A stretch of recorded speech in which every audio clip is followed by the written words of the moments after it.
गेली 5 दशके नाट्य रसिकांच्या मनावर अधिराज्य गाजवणारे, मालवणी भाषा साता समुद्रापार पोहोचवणारे वस्त्रहरणकार लेखक गंगाराम गवाणकर यांनी सोमवारी रात्री अचानक एक्झिट घेतली आणि राजापूर तालुक्यातील सारा माडबन गाव शोक सागरात बुडाला।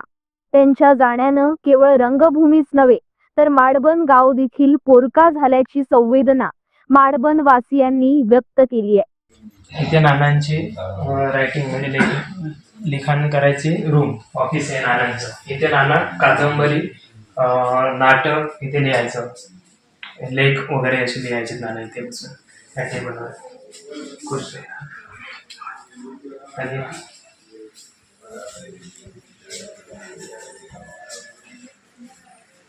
आणि राज्य सरकारकडून पुरस्कार मिळाला ना त्या टायमिंगला मंत्री होते आपले सांस्कृतिक मंत्री सुधीर मुनगंटीवार साहेब, त्यांच्या हस्ते झालेला तो मग 1 लाखाचा आणि हे नानांची मिसेस बायको। आज आता आम्ही नानांचे सगळे हे जर पुतणे नातू काही सुना आहेत नातवंड अशी सगळा परिवार आम्ही आणि ग्रामस्थ आहेत, सरपंच आहेत, पोलीस पाटील आहेत इथे उपस्थित, हे सगळे आज जे पत्रकार आले आहेत पत्रकार बंधू त्यांच्याबरोबर इथे आम्ही सगळे त्यांच्या समवेत येऊन नानांच्या सगळ्या आठवणींचा उजाळा देण्यासाठी इथे आम्ही सगळे जमलो। नानांच्या आठवणी सांगितले आणि नानांच्या संपूर्ण या परिसराचा त्यांना इतिहास सुद्धा सांगितला। त्यांनी ते सगळा आपल्या फोटोमध्ये कॅच करून घेतलेला आहे।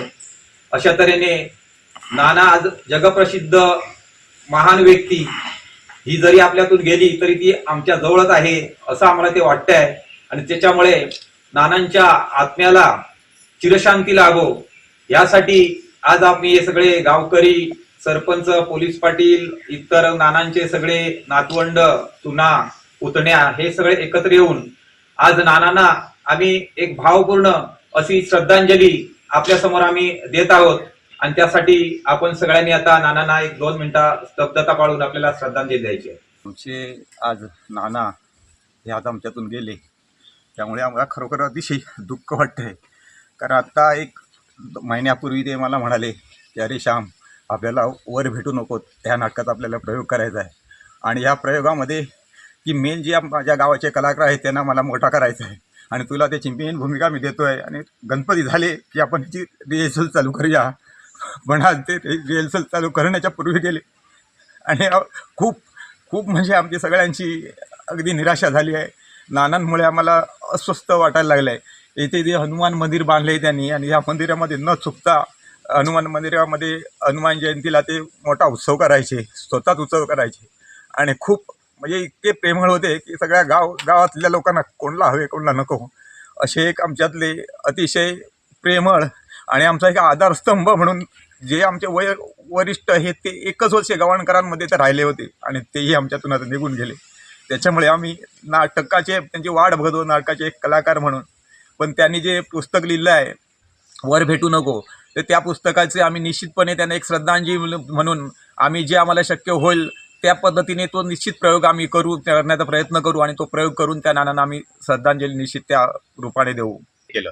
मच्छिंद्र कांबळी हा उन्नरी माणूस आणि त्याची मूळ भाषाच मालवणी असल्यामुळे त्या मच्छिंद्र कांबळीनी ते नाटक उचलून धरलं ते असं उचलून धरलं की त्याने मग काय नाटकातली नाना लिहिलेली काही होती नाना त्यांनी सांगितलं नाना काही नाना बोले तू टाक काही टाकायचं ते टाक आणि त्यांनी मग आपल्याकडचे काही मालवणी अगदी प्युअर मालवणी त्यांनी ज्या काय घुसवायचे तेवढे ते घुसवले शब्द आणि त्याच्यामुळे नाटकाला खूप हे आली ऊर्जा आली आणि खूप ऊर्जा आल्यानंतर मग ते त्यांचे सगळे कलाकार तिथलेच होते। मच्छिंद्र कांबळी, लीलाधर कांबळी वगैरे गोप्याची भूमिका करणार ते लीलाधर कांबळी म्हणजे अगदी हाडाचे कलाकार होते आणि त्यांनी मग ती आपली जी कला सादर केली ती अशा पद्धतीने सादर केली की ती म्हणजे लोकांच्या मनात ते बिंबवलं त्यांनी आणि लोकांना एक वेळ नाही 4-4, 5-5 वेळा लोकांनी ते नाटक पाहिलं तरी लोकांना बघायचं वाटायचं म्हणून ते आजपर्यंत नाटक चालू आहे नानांचं। आणि म्हणजे ती जी निराशा होती ती पु ल देशपांडेंनी खरं नानांच्या यातून काढली। नाना निराश झाले होते। नंतर नानांनी म्हटलं अरे ठीक आहे बरं झालं की पु ल देशपांडेंसारखे आपल्याला भेटले म्हणून आम्ही आता इतक्या वरती आलो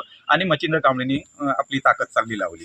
ही एक नानांची हे होती। तेव्हा निराश निश्चित नाना झाले होते पण त्या देशपांडेंच्या सगळ्या ह्याच्यावरून मार्गदर्शनावरून हे जे नाटक निश्चितपणे उठवलं आणि ते आज जगात चाललं. आणि तेच नाटक आता नानांनी स्वतः आता सुद्धा सुवर्ण महोत्सव साजरा केला होता. हे सगळे कलाकार घेऊन त्यांनी ते इथे हे केलं, म्हणजे आम्ही सगळेच होतो कलाकार त्याच्यात. आणि ते नाटक इथे केलं आणि त्याच्यात स्वतः नानांनी तात्यांची भूमिका केली होती, तात्या सरपंचाची. आणि ती भूमिका केली त्यानंतर शिर्षे गावामध्ये सुद्धा तेच नाटकाचा प्रयोगाला मागणी केली. त्यामुळे शिर्षे गावामध्ये त्यांनी ते नाटक केलं. आणि आता ते आम्हाला सांगितलं वर भेटू नको, हे नाटक त्यांना आता बसवायचं होतं. नानांच्या जुन्या आठवणी म्हणजे नानांचं बालपण संपूर्ण इथे गेलं.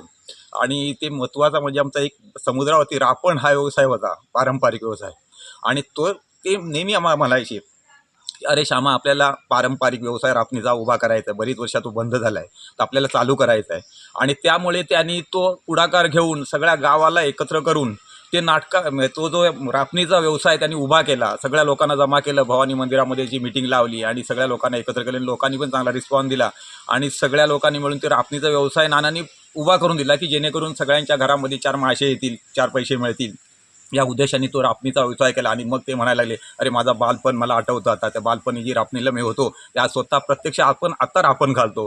हे एक त्यांच्या आठवणी खूप म्हणजे महत्त्वाच्या ठरल्या आम्हाला. आणि त्यांनी व्यवसायसुद्धा तो उभा करून दिला. त्यानंतर आता मध्ये वर्षभर ते रापण बंद होती, तरी ते आता म्हणाले की श्यामा, मी आता बरा होऊन येतो आणि पुन्हा ही आपल्याला रापण उभी करायची आहे. काही होऊ देत, जे रापण खराब झाली असेल तर काही पैसे असतील ते मी टाकतो, 50,000 रुपये लागले तर मी टाकेन, पण पुन्हा रापणीचा व्यवसाय चालू करूया. एवढे ते धडपड करत होते. म्हणजे नानांचे असे खूपच आठवणी आहेत. लहान पोरं खेळायला लागली की नाना तिथे जायचे. खेळायला गेले की त्या पोरांना बॅट दे, बॉल दे, त्याला पैसे दे, असं करायचं. ते म्हणायचे, आम्हाला आमचं हे बालपण मला आता हे आठवतं.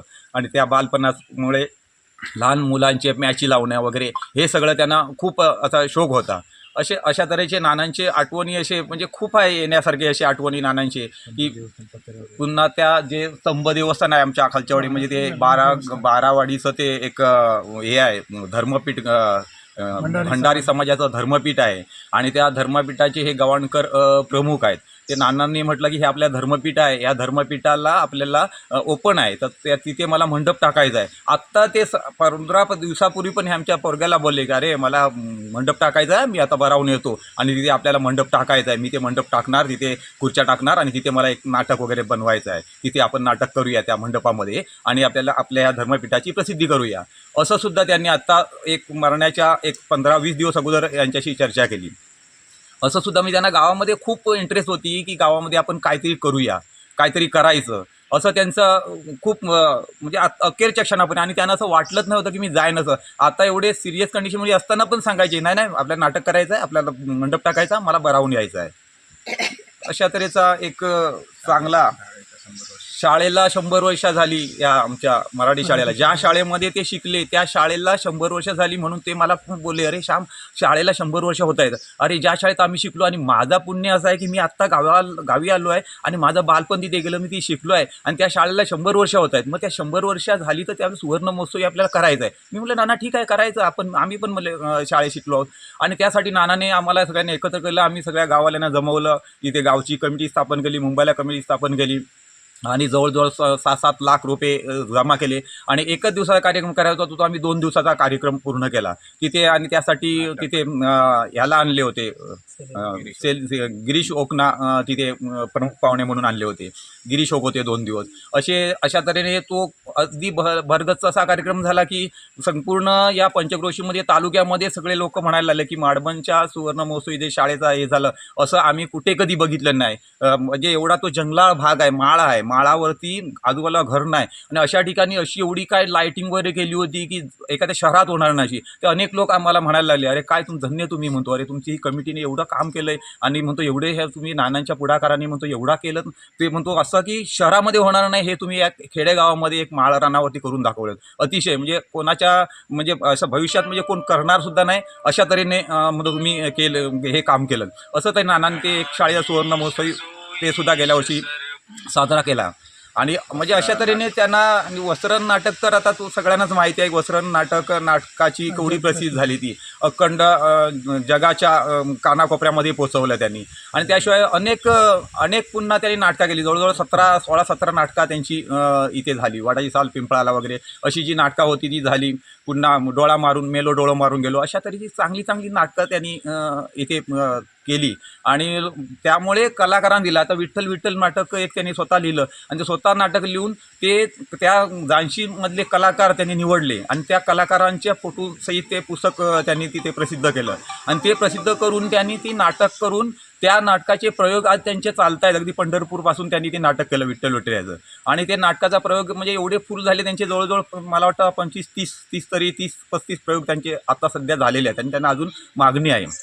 अशा तऱ्हेचं नानांचं हे नाटक एकदम फेमस हे झालेलं आहे. अशा तऱ्हेचे आमचे म्हणजे एकदम चांगले एक खंदे हे आमच्यातून नाना गेले. ते खरोखरच आम्हाला संपूर्ण गावावरती शोककळा पसरलेली आहे.